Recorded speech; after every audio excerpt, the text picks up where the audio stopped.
Hi guys, welcome to Unreal Engine video tutorial series. From the past few video tutorials, we are trying to understand Niagara particle system in Unreal Engine. In the previous videos, we understood how do we create fountain emitter in Unreal Engine. We understood how exactly the fountain emitter template is set up behind the scene. Next, we understood how do we create hanging particulates emitter. We understood how exactly hanging particulates emitter template is set up behind the scene. Next, we understood how do we create omnidirectional burst emitter. We understood how exactly omnidirectional burst emitter template is set up behind the scene.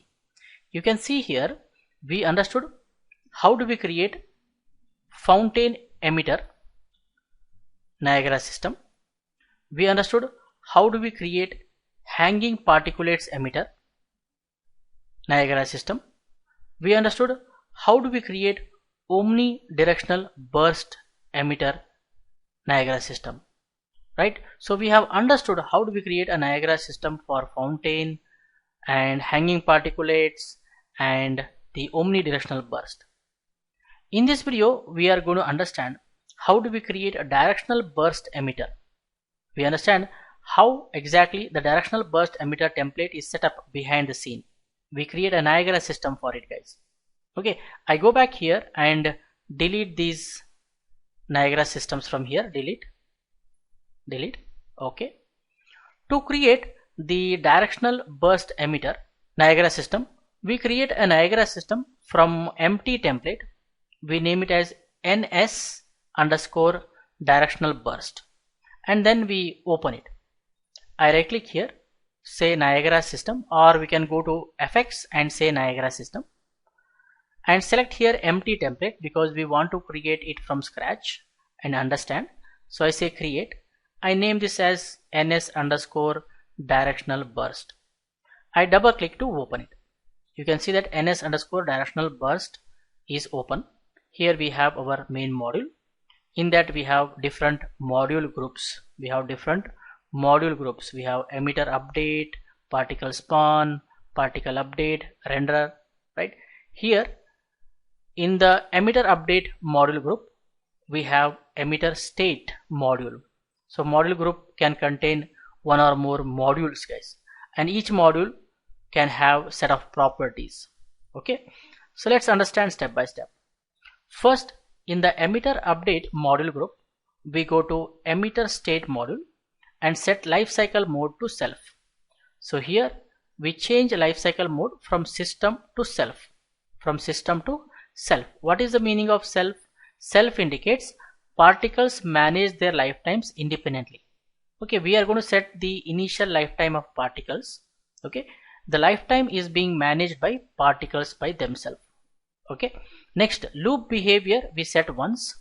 Here loop behavior we set once, which indicates that the particles are emitted only once.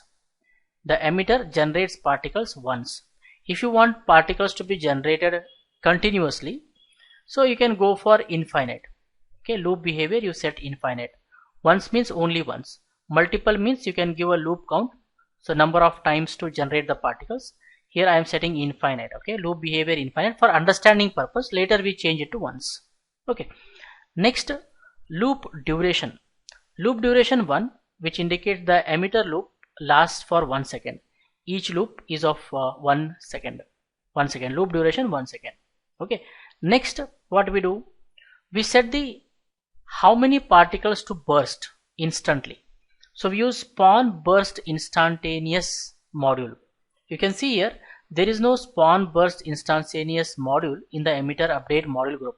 Here I click on the plus sign and click on spawn burst instantaneous.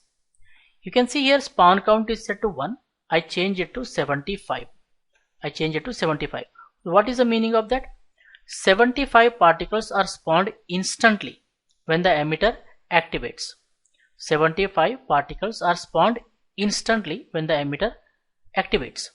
Instead of spawn burst instantaneous, if you use spawn rate, like here in the hanging particulates we have used the spawn rate. What it does, it generates particles, it spawns particles from 0, like 1 2 3 4 5 6 7 8 9 10, like that.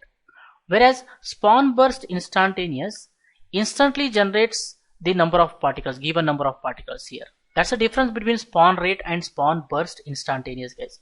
Okay. Next, in the particle spawn module group, we have different modules, okay, which help us to set the initial properties of the spawned particles. Okay, initial status of spawned particles. In the initialized particle, we set the lifetime mode random. So here, if you go to particle spawn, we have initialize particle module, where we can change the lifetime mode. That means we can set the lifetime of particles. Instead of direct set, I am going here random. Okay, lifetime mode random. We are going to give value from 0.8 to 1.8. So here I say 0.8 minimum lifetime, maximum lifetime we can have to 1.8. We can change the values as per our need, guys.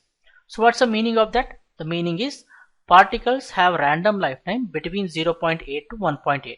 That means some particles die early, some particles die little later, guys. That's the meaning of that. So you can set your own lifetime here. Next, color mode direct set, which allows us to set the color of particles. So here color mode unset, it is by default it displays in white color. Let's change it to direct set and we can choose the color of particles here. So I am choosing here orange color. Okay, I am choosing here orange color. Right. Next, we are going to set the mass mode random. Here particles are going to have different weight, mass from 0.8 to 2. From 0.8 to 2. So here we have mass mode, we change it to random 0.8 to 2. Okay, so some particles are going to have 0.8 mass, some particles are going to have 2 mass. Okay, weight, guys. Next, we are going to set the sprite size mode random non-uniform. Sprite size mode random non-uniform. Here you can see we have sprite size mode, it is set to unset. Here we change it to random non-uniform. In the x-axis, okay, in the x-axis we want thin, so 1 1. You can see it is thin in the x-axis. In the y-axis we give random 6 to 12, 6 to 12. Okay, some particles are going to have 6 units in the y-axis and some particles are going to have 12 units length in the y-axis. So random between 6 and 12, guys. But in x-axis they are going to have same size, that is 1 unit, right? That's how you can scale. Actually you can scale the particle in a specific axis in x, y, here. So random size you are giving. Great. Next, we are going to set the rotation mode is not required. Shape location. So you can see all the particles are getting generated here. If I change the shape location, then you will see all 75 particles actually. So shape location, we are going to choose sphere and radius 10. So here there is no shape location module, you can see. If I click on the plus and I can search for shape location, you can see now the particles are visible here. All the 75 particles here, they are visible now because now they are generated in different location. So that is shape location. Shape location, we have choose the primitive sphere. So in the spherical shape area, 75 particles are getting generated and the spherical area radius is 100. Radius is 100. If you want, you can reduce or decrease actually. So I am going to choose here 10 radius. Okay, 10 radius. You can see I set sphere radius 10. So particles are, you can see they are generated so near here, right? No problem. Next, what we do, we use add velocity module, which is used to give movement, right? Move the particles. Velocity mode in cone. Here I am going to add the velocity module and it depends upon some other modules. So here I am going to say fix issues on solve forces and velocity, fix issues. So it adds that module here in the particle update, solve forces and velocity, and you can see that 75 particles are getting generated and they are moving upward here because the velocity mode is set to linear, x-axis, y-axis, z-axis. So they are moving in the z-axis upward with 50 speed. So if I change, they have to move in the z-axis but down. If I say minus 50, they move down actually. So you can give a specific direction in which the particles should move. We don't want linear. Instead of linear, we take help of the cone velocity mode in cone shape. See, they move in a cone shape now. They move in a conical shape. In conical shape, and we give velocity speed random. Okay, velocity speed random, so from 250 to 750, minimum 250, maximum 750.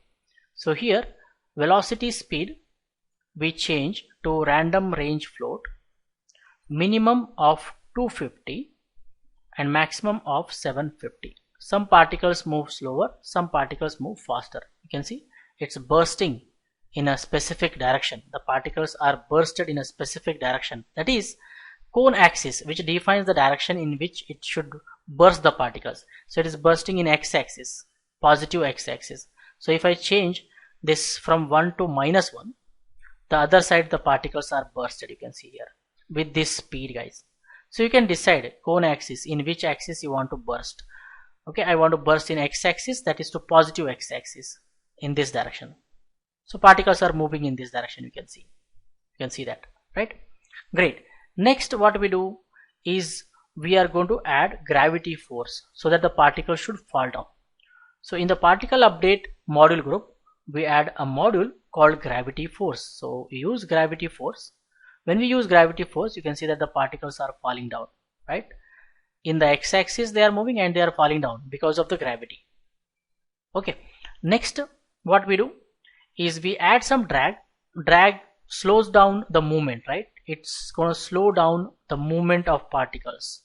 Opposite force for movement is called drag, guys. 0.8 to 1.2.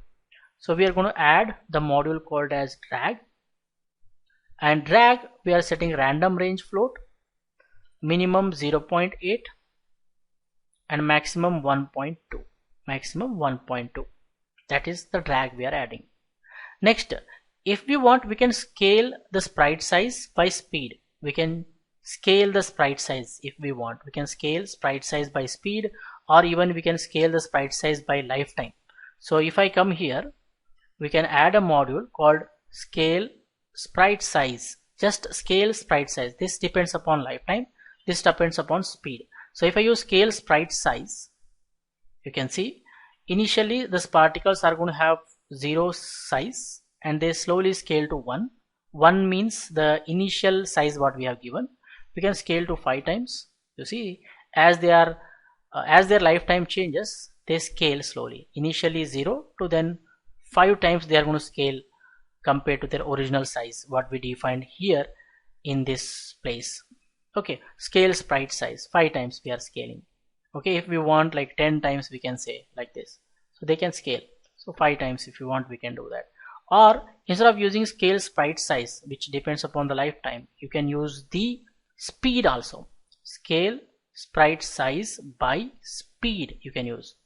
Okay, so let's disable this, and if I say here scale sprite size by speed, so you can see we have scale sprite size by speed. Here we can give minimum scale factor and maximum scale factor.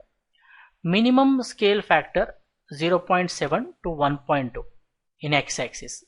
Okay, 0.7 in x-axis to 1.2, and in y-axis 0.3 to 3.3, 0.3 to 3.3. Okay, 3.3. We can increase the size. And velocity threshold 1500. We are using 1500, and we have to tick the sample scale factor, which indicates sampling from the curve occurs at each tick, allowing for dynamic scaling based on the particle speed. So this is very important. We have to tick it. So here I am ticking it. Okay, now the particles are going to scale. And one more important thing here we have to do is alignment. We have to set velocity aligned. In sprite renderer we have to set alignment velocity aligned. So here in sprite renderer, okay, we have render module. In that we have sprite renderer module. In the render module group we have sprite renderer module, where we have to set alignment to velocity aligned. Velocity aligned like this. You can see how the particles are split out, right, like this. And if you want, you can change the alpha, that is opacity, using the scale color module. So simply we can add a module called scale color, and here scale alpha we use float from curve. So initially particles will be fully visible and they slowly disappear to value 0. You can see here. So this is called directional burst, guys. This is called directional burst. So if I save it and come to level 1, if I drag and drop here, you can see it is emitting particles in the forward direction in the x-axis. You see this is how it emits the particles. See, that is directional burst. Guys.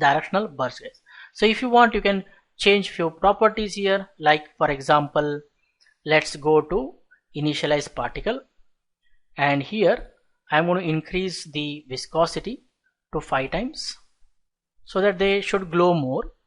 Now the particles are going to glow more. You can see. Let me go to lit and say untick game settings and set EV100 to -1, and I am going to say Control L. I hold Control L and make the scene darker. See here how the particles are emitted. So if you want, you can increase the spawn count from 75 to maybe 300. If I say 300, save, come to level 1. You see more particles are getting emitted here. You can see, right? So all you need is sit and modify the properties, guys. So this is directional burst. We have already discussed the omnidirectional burst. So omnidirectional burst is something like this. So this is omnidirectional burst. So here also we can change the properties if we want. Simply we can open this. You can see we have spawn burst instantaneous with spawn count 100, right? And then we have initialized particle. Maybe in the initialized particle, instead of random uniform, we go for random non-uniform. And in x-axis 1, 1. In the y-axis we can go 6, 12, like this, right? And we can go to sprite renderer and change the alignment to velocity aligned. See, velocity aligned, and we can change the color to orange, and also we can make them glow by changing the viscosity 5. And if we want, we can scale the particle size more. Anyhow, let's save it and see how it looks in the scene. You see, that is the omnidirectional burst particles, guys. You can see here, and here we have directional burst particles. So all you need is spend time, okay? Spend time with the modules and understand what is the purpose of each module, okay? And what is the purpose of each module property. Modify the values and see the differences. Create these emitters, okay? If you understand the module groups, if you understand modules, if you understand the module properties, if you understand the values of the module properties, definitely you'll be able to create nice effects, guys. Okay, spend time. For this video, this much is enough, guys. In the upcoming video tutorials, we discuss more about Unreal Engine. If you like this video, hit the like button and share with your friends so that everyone will get benefited. For more benefits and be up to date, do not forget to subscribe to our YouTube channel. Keep learning, keep designing, keep sharing. Thank you, guys. Thank you very much. See you in the next tutorial.